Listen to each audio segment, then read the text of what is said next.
আসসালামু আলাইকুম সুপ্রিয় দর্শক। আমার জীবনের প্রথম পোলাও রান্না করার এক্সপিরিয়েন্স খুব ভালো ছিল না। চাল সিদ্ধ হয়নি, অথচ পানি শুকিয়ে আঠা আঠা হয়ে গিয়েছিল।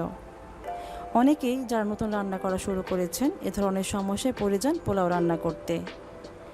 আজ পোলাও রান্না করার রেসিপি আমি শেয়ার করছি, আর ঝরঝরে পারফেক্ট পোলাও রান্না করার সকল টিপস অ্যান্ড ট্রিক্স থাকছে এই রেসিপিতে। তবে মজার কথা হলো, আমি শেয়ার করছি এমন এক পোলাও রেসিপি যা রান্না করায় কাটা বা বাটার কোনো ঝামেলাই নেই। পেঁয়াজ কুচি, আদা রসুন বাটা ছাড়াই একদম নির্ঝঞ্ঝাট সুস্বাদু সুগন্ধি পোলাও। দেখলে বুঝতে পারবেন কত সহজ সুন্দর পোলাও রান্না। তো চলুন ভিডিওটি দেখি। সুগন্ধি পোলাও রান্নায় তেল ব্যবহার করব না, পুরোটা ঘি দিয়ে হবে। হাঁড়ি গরম হয়ে এলে 2 টেবিল চামচ ঘি দিয়ে দিলাম। ঘিটা গরম হয়ে গেলে অ্যাড করছি গরম মশলা। এখানে আছে 1টি তেজপাতা, 4টি এলাচ, 4টি লং, 2 টুকরা দারচিনি। এলাচ ফাটিয়ে নিয়েছি, একটু ভেজে নিচ্ছি। সুন্দর অ্যারোমা বের হয়েছে। চুলার আঁচ মিডিয়াম আছে। এবার চাল দিয়ে দিচ্ছি।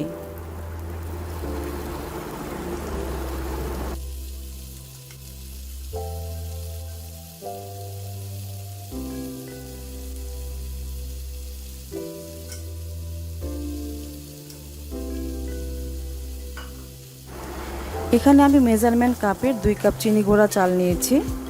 একটু নেড়ে অ্যাড করে দিচ্ছি 10-12টি গোলমরিচ। নেড়ে মিশিয়ে নিচ্ছি।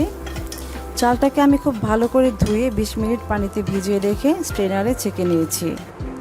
চাল ধোয়া ভালো না হলে কিন্তু পোলাও ঝরঝরে হবে না। 12 থেকে 13 মিনিট সময় নিয়ে চালটাকে আমি ভেজে নিচ্ছি। 1 চা চামচ চিনি অ্যাড করে দিলাম।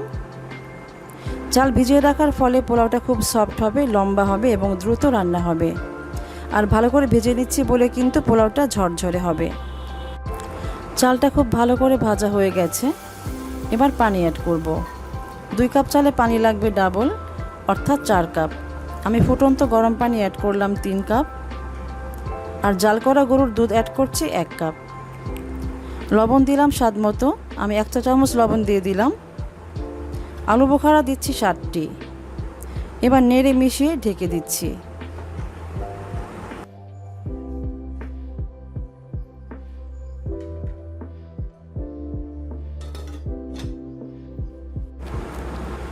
এখন হাই হিটে জাল করব জাস্ট বলক আসা পর্যন্ত। বেশি সময় লাগবে না, 5 থেকে 6 মিনিট লাগতে পারে। বলক চলে এসেছে।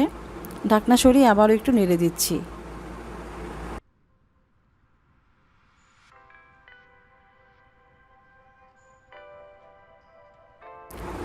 এ পর্যায়ে লবণ চেক করে নেবেন। এবার চুলা একদম লো করে দিয়ে ঢেকে জাল করছি পানি অনেকটা টেনে আসা পর্যন্ত। পানি অনেকটাই টেনে এসেছে।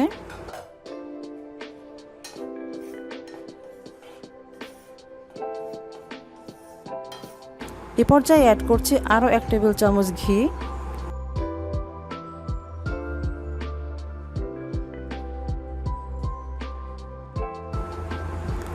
পেঁয়াজ বেরেস্তা ও 1 চিপি গোলাপ জল।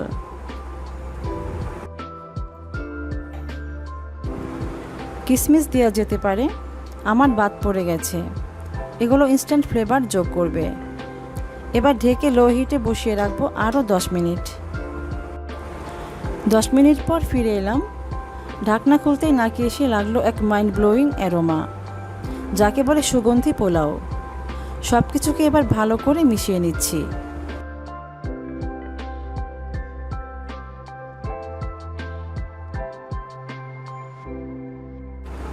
একদম পারফেক্ট হয়েছে আমার পোলাওটা, আমার মনের মতো হয়েছে। তো রান্না কমপ্লিট। চুলা অফ করে ঢেকে রাখছি।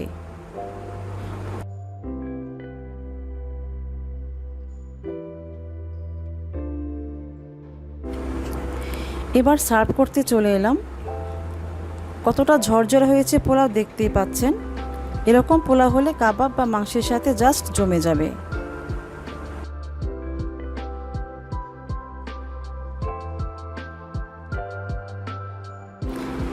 আপনারা যে কোনো সময় একদম নির্ভয়ে আমার রেসিপি ফলো করে ঝটপট তৈরি করে ফেলুন ঝরঝরে সুগন্ধি পোলাও।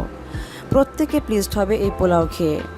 রেসিপি ভালো লেগে থাকলে আমার চ্যানেলকে সাবস্ক্রাইব করে এবং বেল আইকনটি অন করে দিয়ে আমার পাশেই থাকুন।